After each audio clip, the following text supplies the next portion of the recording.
Ué, onde que eu estou? Ué, o que é aquilo? Bem-vindos, Marcelo. Você está aqui nesse lugar, em um puzzle. Você vai ter que ir em Fix Quartas para tentar achar seus amigos.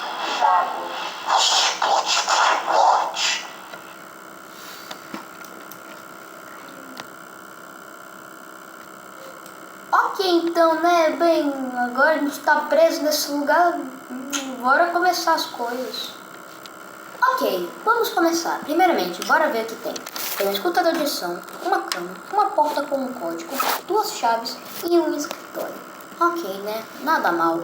Tá, na cama, deixa eu ver aqui, eu vou ver depois. Nessa porta tá dizendo que precisa de um código e depois provavelmente pode abrir. Aqui tem 2 chaves, uma chave vermelha e uma chave verde. E aqui uma mesa com uns negócios aqui.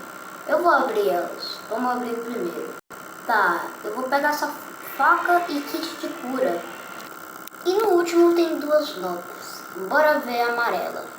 A amarela disse: uma rede de Wi-Fi aqui? Nossa senhora. Bora ver o Wi-Fi. 9123462138794621147. Uma identidade. 63721413886. Ah, aqui é o código. Agora bora ver a notícia azul. Assista vídeos no 5CP e ache dicas.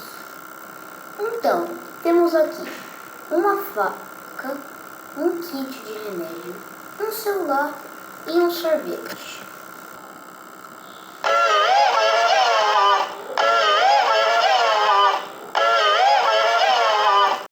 Que som foi esse?